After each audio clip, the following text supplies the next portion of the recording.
멀찍이 따라가는 거는 괜찮아도, 그냥 가끔 만나는 거는 괜찮아도 따라다니는 거는 싫어하는 사람도 있습니다.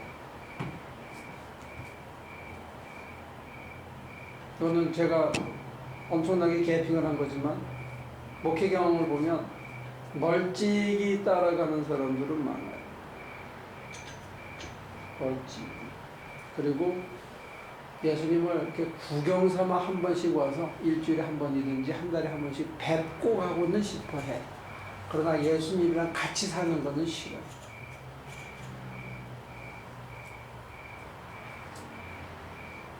여러분들이 은혜의 바다에 들어가기 전에 갖고 있는 자기 내면의 끈질긴 저항이 있는데, 그게 뭐냐면 예수님을 따라가는 걸 싫어하는 자아가 있어요. 예수님의 라이프 스타일이 싫어. 그분처럼 사는 거가 싫어.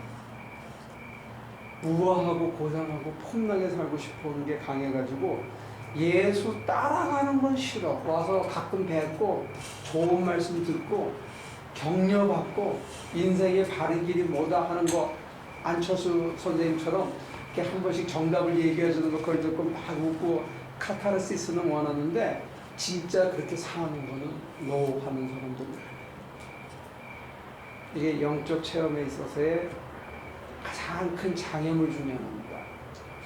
이 재산이 돈뿐만이 아니고 지적 재산이라든지 명예의 재산이라든지 인간관계의 재산이라든지 사람들이 가진 게 많은 사람들이 이렇게 돼요. 그걸 못 놔요. 예수는 다 놓고 따르라. 지금 보면 처음에 4명의 첫 제자들을 만난 사건이나 가늠한 여인을 만난 사건이나 이 부자 청년을 만난 사건이나, 예수가 원하는 것은 follow it, follow it. live together.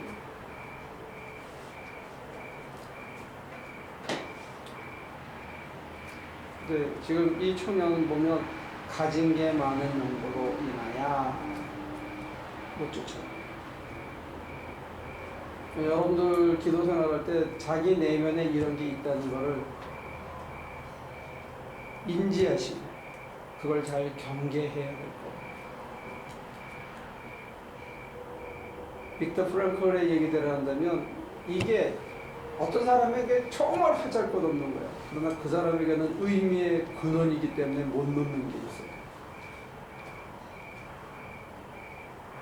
자기에게는 의미의 근원이에요. 남들이 보면 쓰레기인데 별거 아닌데 자기한테는. 그런 의미에서 여러분들은 다 부자예요. 꼭 돈이 많아서 부자가 아니라 다른 걸로 부자예요.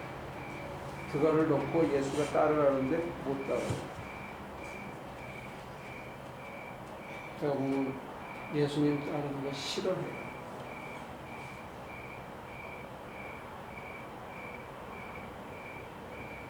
이게 해결돼야 예수를 만날 수 있어요. 깊이 있게. 그리고 더불어 같이 살 수 있어요. 그러면 엄청난 결단을 요구합니다. 내게 아니라는 것, 재물도, 가족도, 배우자도, 아이도, 친구도, 내 명예도, 내 학식도. 근데 저한테는 그 2개의 경험이 있었는데 제가 언제 얘기했을 거예요.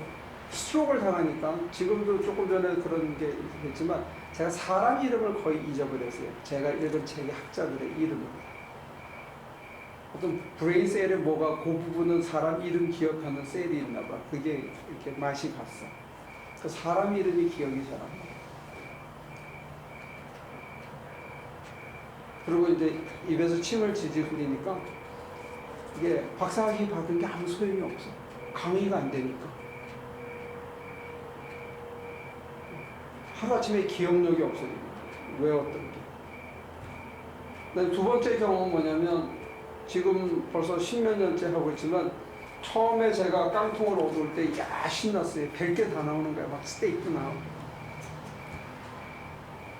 근데 그걸 막 힘겹게 그 차에다가 실어가지고 막 옮겨가지고 창고를 짓고 거기다가 집어넣고 막 어떤 때는 그걸 집어넣느라고 이렇게 드니까 손목이 막 나가고 그러더라고요. 근데 이제 멕시코에서 올라와가지고 그걸 가지러 오면 또 그걸 또 실어주고 그렇게 막 했어요. 처음에는 이게 좋은 건데 좀 이렇게 따로 놔두고 싶기도 하고 또 따로 놔두기도 하고 또 뭐 좀 친한 사람들 주기도 하고 그랬는데 매주 나오니까 또 별게 아니더라고. 근데 괜히 쟁여 놔봐야 짐만 돼. 하나님께서 우리 인생에도 그렇게 매주 이렇게 챙겨주신다면 내가 굳이 그거를 따로 곳간에서 해놓고 쌓을 이유가 없더라고. 그냥 주고 그 다음에 또 생기면 쓰고 없으면 뭐 일부도 없이 지내고.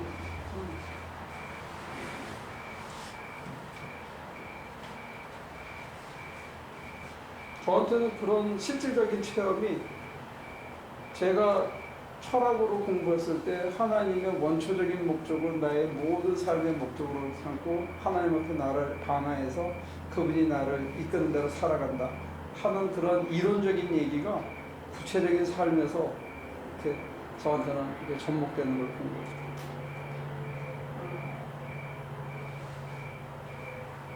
가진 게 있을 때는 지키려고 애들 쓰죠.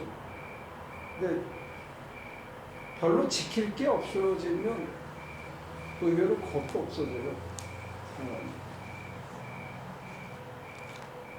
근데 많은 사람들이 없으면 자존심을 세우는 사람들이 있어요. 가진 게 없으면.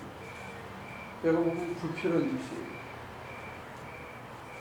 그리고 우리는 모든 걸 잃어도 예수가 있잖아요. 우리한테. 그게 전부라면 발끈하고 자존심 구겨졌다고 생각할 필요 없고 기분 나쁜 순간이 있을 수 있어요. 그러면 그 순간에 자기 신에게 물어보고 주님에게 여쭤보고 해결이 안 되면 주님께 맡기고 또 맡겨질 때까지.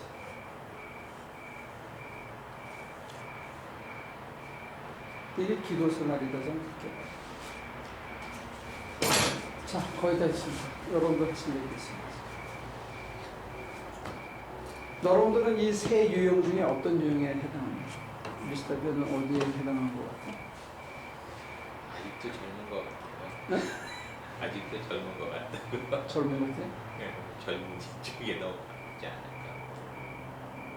젊은 나이, 젊음이라는 재산을 갖고 있다. 아니, 그냥 그 외의 것들, 그러니까 놓지를 못하는 것들.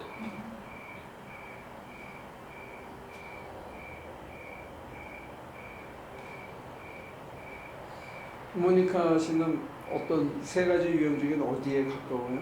아니면 자기 타입은 아직 안 나왔습니까?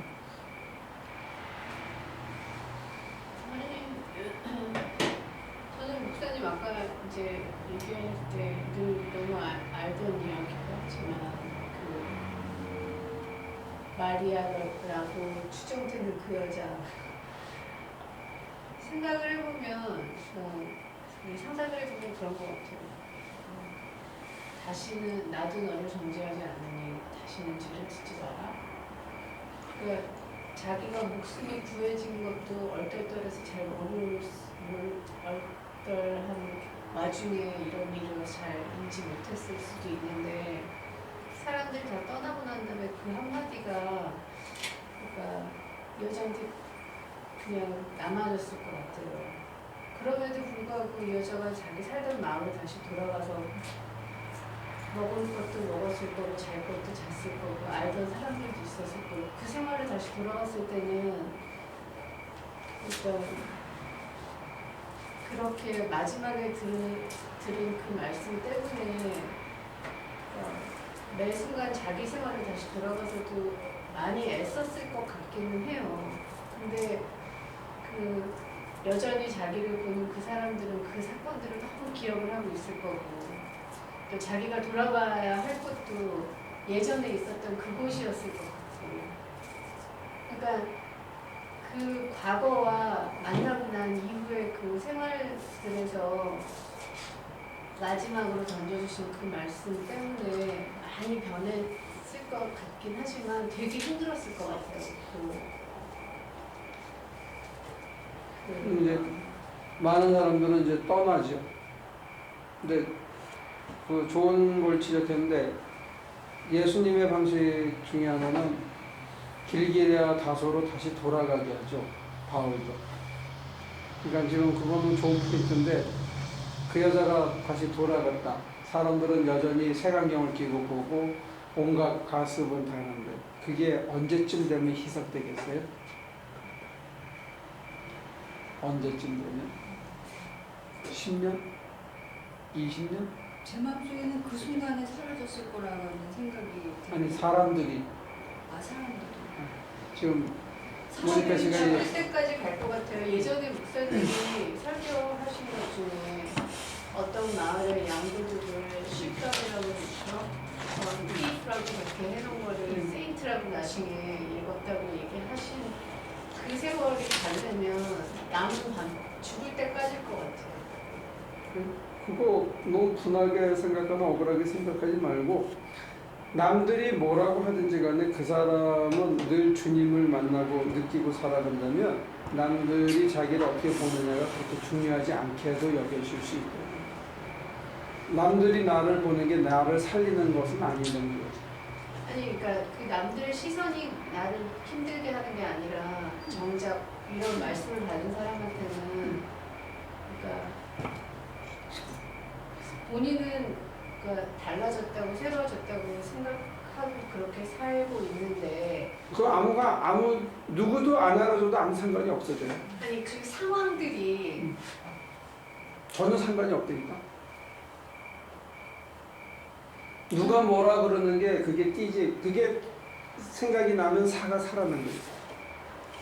저는 지금 모니카 씨가 말하는 그 상태를 제가 아주 경험한 거에 의하면 이렇게 예수님을 만나거나 그런 것에서 그 순간 자책감이나 그런 죄의식이 사라지면서 지나간 거 다 해결을 하고 나면 말하자면 제가 시집살이를 했다고 생각을 했었는데 그거는 시부모님의 사랑에 따라 전환이 되면서 그 순간 싹 사라지는 것 같았어요.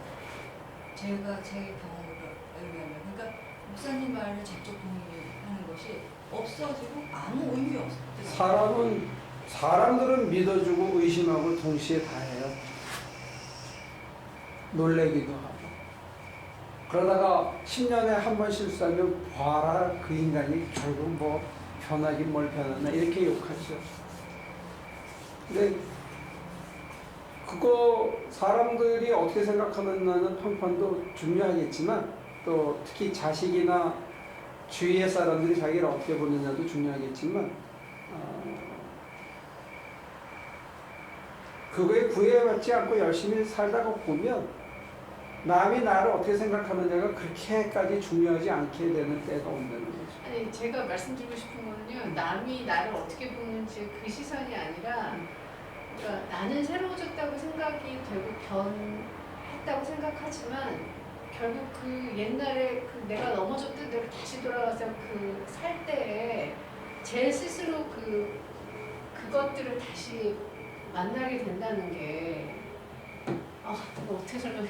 만나면 이미 시점이 달라져, 시각이 달라져 있기도 한데 100% 변하지 않는 것 같아요.